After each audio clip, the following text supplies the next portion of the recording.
Labas vakaras, jūsų dėmesiu Kėdainių krašto televizija. Darbą studijoje pradedu aš, Indrė Dambrauskienė, ir kviečiu spalio 5-osios krašto naujienų. Dabar keliais sakiniais, ką matysite, likite kartu. Šiandien prasideda išankstinis balsavimas Seimo rinkimuose. Kėdainių miestas ir rajonas minėjo Tarptautinę mokytojų dieną. Kėdainių rajono apylinkės teismas turi naują vadovą. Mūsų mieste ir toliau tęsiasi mokyklų renovacijos procesas. Stiprus vėjas Kėdainiuose vertė medžius. Kėdainių Nevėžiui antradienio vakarą nepavyko pratęsti laimėjimų serijos. Kėdainių rajono savivaldybės patalpose šiandien ir rytoj balsuoja visi rinkimų dieną neturintys galimybės atvykti į rinkimų apylinkę. Plačiau apie tai Vaida Alionytė. Šiandien visoje Lietuvoje prasideda išankstinis balsavimas Seimo rinkimuose. Neišimtis ir mūsų miestas, tad nuo ryto Kėdainių rajono savivaldybės patalpose savo balsą šiųmečiuose Seimo rinkimuose atiduoti rinkosi visi rinkimų dieną neturintys galimybės to padaryti rinkimų apylinkėje. Kėdainių apygardos rinkimų komisijos pirmininkė Vida Trošina sako, kad kol kas savo valią pareikšti rinkimuose anksčiau panorusių kėdainiečių į savivaldybę atvyko išties nemažai. Ar aktyviai kėdainiečiai renkasi balsuoti? Galiu pasakyti, kad labai aktyviai. Nė vienais rinkimais neturėjom tiek daug iki pietų rinkėjų, kaip šiandien jau 160 rinkėjų pabalsavo iš anksto. Tikiuosi, kad tas rautas ir pasiliks toksai. Praėjusiais rinkimais per abi dienas virš 300 tik tai prabalsavo, o čia iki pietų pirmą dieną 160 tikrai nesitikėjome.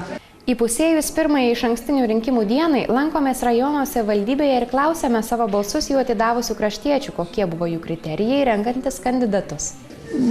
Kaip čia pasakius. Eini balsuoti vis tiek apsisprendė iš anksto jau. O kaip, sakykime, domėjotės politikais, ar iš tų bukletų rinkiminių, ar galbūt dar papildomai domėjotės, skaitėt ir klausėt kažką? Debatus visą laiką, jau žiūriu per televiziją debatus. Įdomiuosi tai jų. Kai kuriais nusivylė kandidatais, kai kuriais lieki patenkintas. Ne visų, aišku, tos programos patinka ir kiti eina ir nežino ko, nes sako, kai eisiu, pradėsiu dirbti, tada žinosiu, ką daryti. Tai galima už tokį balsuoti, ar ne? Jau eina žmogus ir nežino, ką daryti. Daugiausiai, kuris geriausiai patinka, kuris vykdo savo pareigas. O į ką labiau atkreipia dėmesį? Ar, sakykime, į kažkokią tai pagalbą pensininkams, ar socialiai remtiniems žmonėms, ar kuo suviliojo tos programos? Tai bendra visien. Į tą deputatą viską turi svarstyti, pagal viską. O kaip vertinat apskritai kandidatus? Sunku pasakyti. Visi nori papulti. Balsavimas iš anksto vyks nuo 8 iki 20 valandos trečiadienį ir ketvirtadienį visų šalies savivaldybių patalpose. Šiandien prasideda ir iki penktadienio tęsis ir balsavimas specialiuose paštuose, o taip pat šią savaitę iki rinkimų namuose balsuoti galės neįgalieji, dėl ligos laikinai nedarbingi rinkėjai, taip pat sulaukę 70 metų ir vyresni, jeigu jie dėl sveikatos būklės patys negali atvykti rinkimų dieną į rinkimų apylinkę. Balsavimas namuose vyks penktadienį ir šeštadienį. Rinkimų dieną sekmadienį balsavimas rinkimų apylinkėse prasidės 7 ir baigsis 20 valandą. Kitos naujienos. Kėdainių miestas ir rajonas šiandien minėjo Tarptautinę mokytojų dieną. Šiandien spalio 5-ąją Kėdainių rajono ir miesto mokyklose Tarptautinę mokytojų dieną švenčia apie 950 žmonių. 500 iš jų dirba pedagoginį darbą, likusieji švietimo srities specialistai ir vadovai. Vieni klausėsi moksleivių ir kviestinių svečių dainų, kiti stebėjo auklėtinių spektaklius, o treti buvo kviečiami patys susėsti mokyklinius suolus ir dalyvauti moksleivių vedamose pamokose. Moksleiviai nebejoja, kad dirbant su jais pedagogams prireikia neišsenkančios kantrybės, tad profesinės šventės metu savo mokytojams jaunimas būtent jos ir linkėjo. Ką palinkėtumėte Atžalyno gimnazijos mokytojams? Mokytojams palinkėtume stiprybės ir kantrybės ruošiant mokinius, bei išradingumo, nes jo nuolat reikia ir išlikti jaunatviškiams. Ar gera mokytis Šviesiojoje gimnazijoje? Žinokit, turbūt neįsivaizduoju savęs niekur kitur, nes čia mokytis yra be galo gera. Tikrai. Ką palinkėtų mokytojams? Mokytojams palinkėčiau kantrybės, išradingumo ir nuoširdumo su savo mokiniais. O koksgi yra pedagogo darbas žvelgiant iš jo paties perspektyvos? 18 jau mokytojo dienų ar neprailgo? Tai, iš tikrųjų tai ne. Nes visada su jaunimu yra labai smagu dirbti, visada gauni tos jaunystės. Todėl mokytojai tikriausiai jauni visada, nes jie šalia būna jaunų gražių žmonių. Koks turi būti mokytojas? Oi, mokytoja labai daug eina, ko gero, aprašymo. Tai ir šiltas, ir protingas, ir geras, ir globojantis gal, ir, na, koks, ir pagalbininkas, ir patarėjas. Na, labai daug.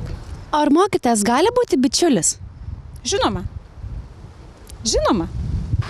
O mokytojas tai yra tik profesija ar labiau pašaukimas? Ko gero ir tas ir anas.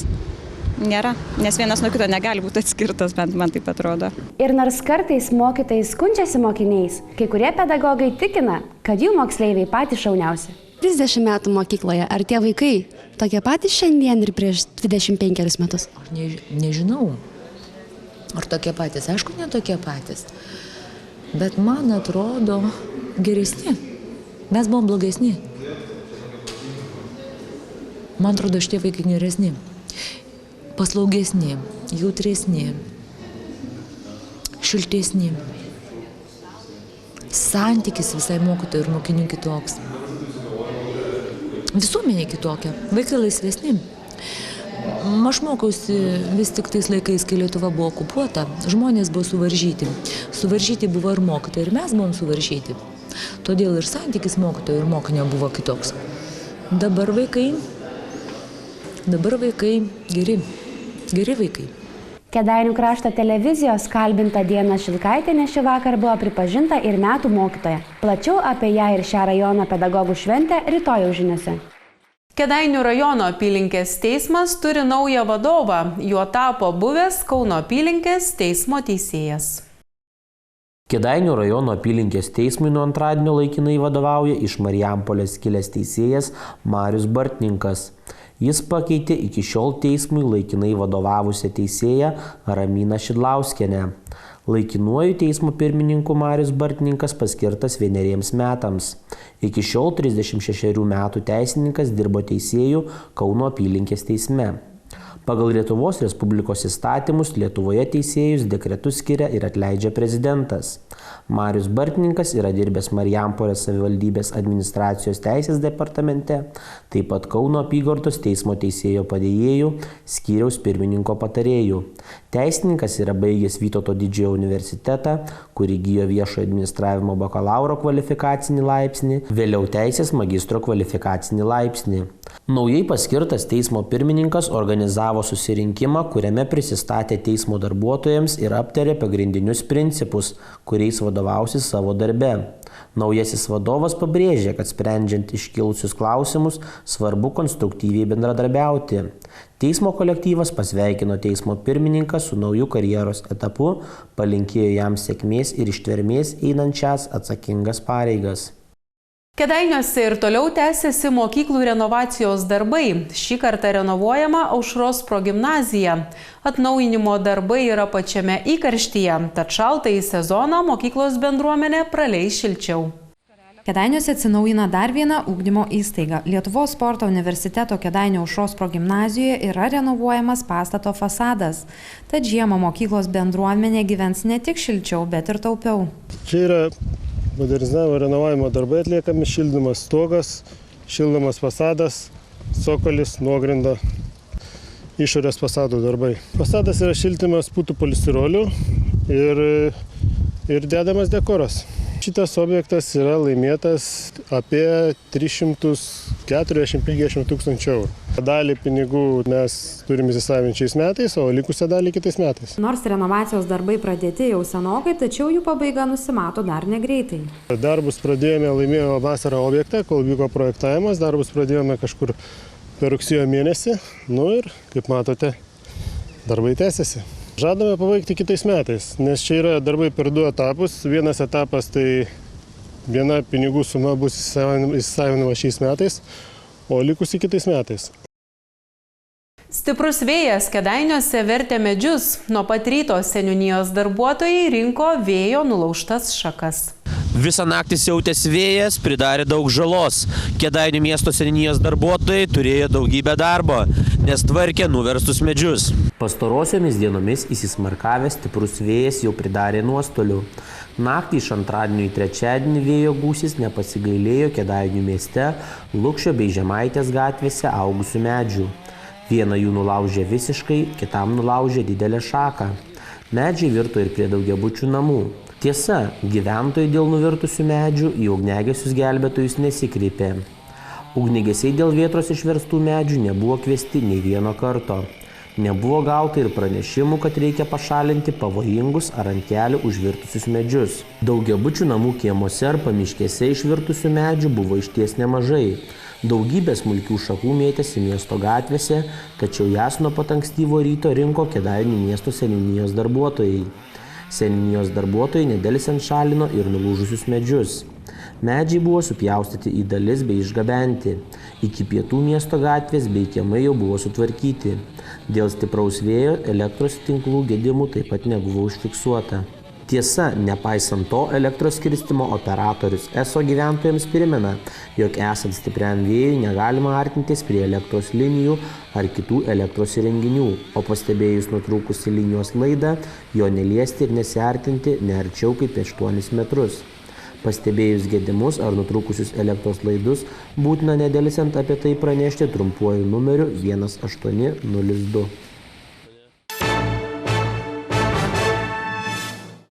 Na ir pabaigai sporto naujienos. Kėdainių Nevėžių antradienio vakarą nepavyko pratęsti laimėjimų serijos. Kėdainių arenoje po įnirtingos kovos pergalę šventė Alytaus Dzūkija. Trečiąją nesėkmę tet-a-tet Kazino LKL čempionate patyrė Kėdainių Nevėžio krepšininkai. Savų žiūrovų akivaizdoje pralaimėjo Alytaus Dzūkijai rezultatu 82-85. Po 5 mačų šiame sezone Nevėžis savo sąskaitoje turi 2 pergalės ir 3 pralaimėjimus. Iki finalinės mačo sirenos likus minutei ir 26 sekundėm komanda skiria 9 taškai. Tačiau Nevėžiui pavyko surengti 2 rezultatyves atakas be atsako ir tai komandai leido sumažinti atsilikimą iki 4 taškų. Vis tik pergalį išsivežė permainingų varžybų pabaigą tvirčiau sužaidę alytiškiai. Net 71 tašką Nevėžiui pelnė 4 žaidėjai. 19 pelnė serbas Ivanas Miljaničius, Justas Sinica ir Džermeinas Lovas pridėjo po 18, Toni Prostranas 16. Šiame mače Kėdainių ekipa turėjo sunkumų kovodama dėl atšokusių kamuolių. Nevėžis atkovojo 34 kamuolius, kai tuo tarpu jų varžovai net 47. Pirmas dalykas, ruošėmės intensyviai tom rungtynėm, žinojom, sakykime, kokia Dzūkijos komanda yra kovinga, kur yra jų stipriosios pusės, bet tenka pripažinti, kad neįvykdėm tą, ką buvom suplanavę. Pirmas dalykas, tai pralaimėjom atkovotus kamuolius, tai čia, skaitau, yra pagrindinė pralaimėjimo priežastis.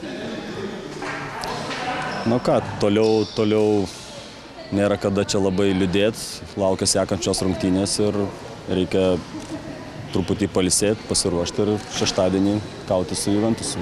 Kėdainių Nevėžio strategas Paulius Juodis pastebėjo, kad šiame mače komandai ypatingai pritrūko priekinės linijos žaidėjų indėlio. Dzūkijos komanda turi labai aukštus žaidėjus, 4-5 pozicijoje, labai kovingus ir mums tų aukštų žaidėjų indėlio pritrūko. Kitas Lietuvos krepšinio lygos išbandymas Nevėžio laukia jau šį šeštadienį, 15 val. Kėdainių ekipai iššūkį mes Utenos Juventus.